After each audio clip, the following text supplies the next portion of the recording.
Fala galera, muito bom dia, chegamos a mais um episódio dessa quarta temporada do podcast Spoilers da Vida. E nesse episódio eu vou falar um pouco sobre autoestima e como cultivar uma boa autoestima pode ser fundamental para a nossa vida.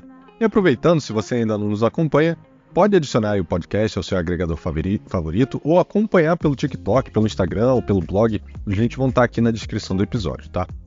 E para começar, como essa palavra autoestima acaba sendo usada de várias formas, para não gerar dúvida, eu vou dizer aqui qual o conceito de autoestima que eu vou usar nesse episódio e os fatores que podem influenciar.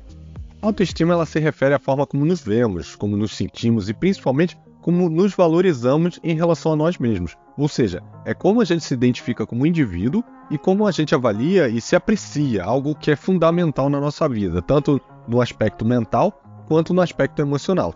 E ela é constituída e construída ao longo dos anos com as nossas experiências, com as nossas experiências da infância, e vão se moldando ali os nossos valores, as nossas crenças, a nossa autopercepção, e isso vai ao longo de toda a jornada, toda a nossa vivência, né? E aí cada evento que a gente passa, sejam eles positivos, como por exemplo o nascimento de um filho, ou negativos, como uma demissão, acabam moldando a nossa autoestima. E existem diversos fatores que podem influenciar a nossa autoestima. Eu vou passar aqui rapidamente, mas eu vou deixar em detalhe no artigo, tá?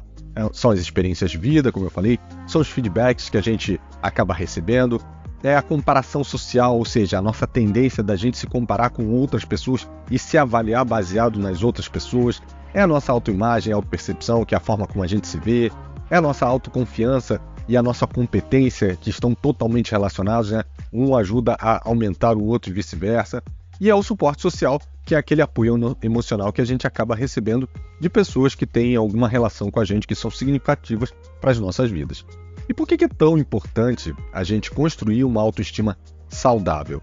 Olha, na vida pessoal, ela influencia o nosso bem-estar emocional, os nossos relacionamentos, ela acaba promovendo aí a autoconfiança, a nossa satisfação pessoal, ela acaba impulsionando a gente a enfrentar novos desafios, a superar os obstáculos que a gente enfrenta aí no nosso dia a dia. E de forma bem parecida, no trabalho ela também traz ali a motivação, o nosso engajamento, ela fortalece a nossa resiliência diante dos problemas, diante de críticas que a gente vem a receber, ela facilita nos nossos relacionamentos interpessoais. Por outro lado, quando a gente tem uma autoestima baixa, né, quando a gente não tem uma autoestima saudável, positiva, as pessoas tendem a duvidar de si mesmas, elas tendem a se sentir inseguras, a ter dificuldade de expressar as suas necessidades, as suas opiniões. Isso pode gerar ali relacionamentos disfuncionais, com baixa autoconfiança, ou isolamento social, minando aí a sua satisfação pessoal, a sua capacidade de aproveitar a vida, vamos dizer, de uma forma leve, de uma forma feliz, de uma forma plena, né? E no trabalho, a mesma coisa, essa baixa autoestima, ela pode levar à procrastinação, que é você parar de fazer o que tem que ser feito, o medo de assumir os riscos e as dificuldades, você não conseguir se destacar. Isso pode resultar aí em várias oportunidades que você perca ao longo da sua jornada, da sua carreira, e é falta do crescimento profissional por conta dessa insatisfação, né? Desse fechamento que você tem em relação à exposição por medo de como é que você vai ser julgado, e isso impacta ainda mais a sua autoestima. Agora que você já tem mais ou menos uma ideia, né, do que é autoestima e quais são os principais fatores que podem influenciar, eu vou falar aqui de 6 pilares da autoestima. E esses pilares eles foram definidos aí pelo psicoterapeuta americano e autor do livro Como Construir a Autoestima, Nathaniel Branden. E eles vão te ajudar a equilibrar a sua autoestima, a puxar ela para cima, a ter um cenário, vamos dizer assim, mais saudável, tá? O primeiro pilar é viver conscientemente, ou seja, isso envolve estar presente nas nossas vidas, estar ciente das nossas emoções, como a gente sempre fala em inteligência emocional, entender quais emoções estão ali engatilhando os pensamentos, as ações que a gente toma. Significa que a gente tem que reconhecer o que a gente pode e o que a gente não pode controlar. E aí se concentrar sim no que a gente pode melhorar de nós mesmos. Por exemplo, quando a gente enfrenta um desafio ou uma dificuldade, a gente pode escolher aprender com aquela situação e buscar aí soluções construtivas, ou se sentir impotente diante das circunstâncias. No trabalho, se a gente tem uma tarefa complexa, a gente pode reconhecer as nossas emoções, reconhecer que a gente está estressado, está ansioso, e ao invés de deixar isso dominar e a gente procrastinar ou a gente se vitimizar, a gente pode adotar uma abordagem mais positiva, mais proativa. A gente pode buscar aí soluções construtivas ou inovadoras para essa dificuldade, ou a gente pode dividir a tarefa em tarefas menores, ou a gente pode pedir ajuda a outras pessoas, buscar aí recursos adicionais, e a gente vai aprender com essa experiência. E esse aprendizado, ele vai fazer com que a gente tenha novas habilidades e novos conhecimentos para enfrentar desafios semelhantes a esses no futuro. Então essa mudança de postura, essa abordagem consciente, ela habilita a gente a lidar com esse desafio de forma mais eficaz, ele fortalece a nossa autoestima. E a gente percebe que a gente tem sim o poder para superar aquele obstáculo, aquele desafio, aquela tarefa complexa como profissional. E para trabalhar esse pilar, a gente pode praticar aí autorreflexão de forma regular, estabelecer aí metas realistas, e aí naquele modelo SMART, onde a gente tenha visibilidade e clareza do que a gente tem que fazer. A gente tem que, obviamente, estar com essas metas alinhadas aos nossos valores. A gente tem que cultivar hábitos saudáveis de autocuidado, estar presente, estar ciente, né, do momento presente, como, por exemplo, praticando mindfulness, como a gente já falou em alguns episódios anteriores. Então, tudo isso influencia aí a nossa capacidade de viver conscientemente. O segundo pilar é a autoaceitação, que envolve aí reconhecer e aceitar todas as partes de nós mesmos, incluindo as falhas e as imperfeições. Bem alinhado com aquele episódio que eu falei da Brené Brown, né, do livro A Coragem de Ser Imperfeito, não sei se vocês lembram. E, por exemplo, ao cometer um erro, a gente pode reconhecer que todos nós temos falhas, que somos suscetíveis, somos seres humanos, né? Somos suscetíveis ao erro, à falha, e aproveitar essa experiência como uma oportunidade de aprender e de crescer. E se você, por exemplo, brigou com o seu parceiro no relacionamento, ao invés de se culpar de forma excessiva, de se sentir ali derrotado, você pode refletir sobre o que causou esse problema, o que causou essa briga e o que vocês podem fazer para evitar que isso aconteça novamente.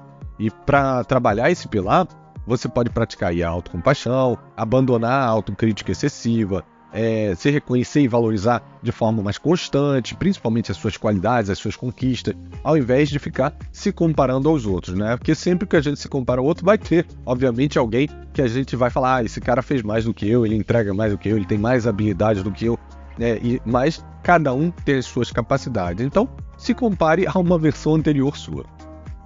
O terceiro pilar é o pilar da autorresponsabilidade, que ele aí nos provoca a assumir essa responsabilidade pelas nossas ações, pelas nossas escolhas e pelos resultados que a gente tem na nossa vida, né? Ao invés da gente se ver de uma forma vitimizada, olhar as circunstâncias achando que a gente não tem controle, esse pilar ele estimula a gente a reconhecer que nós somos sim agentes ativos da nossa própria jornada. Isso começa em coisas simples, como, por exemplo, parar de falar que chegou atrasado no trabalho por causa do trânsito. A gente sabe que o trânsito não vai mudar, né? Vai mudar ou vai mudar para pior, né? Outros fatores como esse que você também não pode controlar e assumir aí a responsabilidade e falar, olha, eu posso sair mais cedo, eu posso evitar esse problema.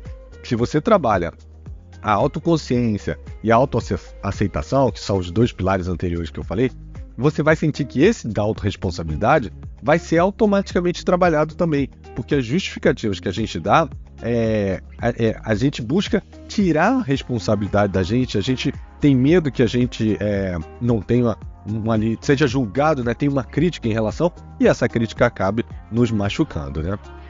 O quarto pilar é o pilar da autoafirmação, que envolve expressar os nossos pensamentos, os nossos desejos e as nossas necessidades de forma respeitosa e assertiva. Isso implica em ser autêntico, verdadeiro, principalmente com seus valores, consigo mesmo, sem violar o direito dos outros, é claro.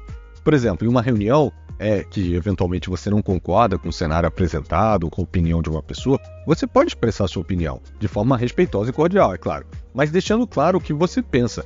E assim como a sua opinião deve ser respeitada, as demais também devem ser respeitadas. Então, evita ali o confronto, mas deixa claro a sua opinião. Isso vai te ajudar a se sentir mais confiante. E para melhorar esse pilar, comece estabelecendo aí limites saudáveis, reconheça os seus limites, né? Defina de forma clara o que você está disposto a aceitar ou não, seja no relacionamento de trabalho ou no relacionamento pessoal. E comunique, claro, não adianta só ter a ciência dos seus limites. Você tem que se comunicar de forma clara, de forma assertiva, defendendo esses limites quando for necessário. E busque também ser verdadeiro consigo mesmo. Expresse de forma genuína toda vez que você sentir que você está tentando se encaixar aí nas expectativas ou nos padrões externos, né? Que a gente acaba pensando muito sobre isso, né? O que os outros vão achar da gente? É aquela conformidade social. Eu tenho que me adaptar para fazer parte de um grupo. O quinto pilar é o pilar que tem a ver com o propósito. É ter uma clara compreensão dos nossos valores, das nossas metas e do nosso propósito de vida. Por exemplo, se a gente valoriza a conexão com os outros, a gente pode buscar oportunidades como voluntariado, ajudar pessoas da nossa comunidade ou reforçar a nossa autoestima através da interação com outras pessoas. Isso está relacionado a um valor seu. Se você não tem essa clareza do seu propósito ou dos seus valores, você pode procurar refletir sobre esse tema, o que te faz feliz, e não necessariamente o que te faz feliz é um hobby, né? É uma recompensa imediata, como por exemplo um joguinho, uma série que você assiste. Existem várias formas que você pode trabalhar isso e definir o seu propósito. Uma delas, que é muito comum, é a ferramenta chamada Ikigai, que ela permite que você faça ali um mapeamento do que você ama fazer, do que você precisa, ou do que o mundo precisa, na verdade, o que você é bom para fazer e o que você entende que pode ser pago para fazer. Juntando essas 4 características, você vai ter ali o seu Ikigai, que é o seu propósito. E o último pilar que a gente tem aqui é o pilar da integridade pessoal, que tem muita relação com o pilar da autoafirmação.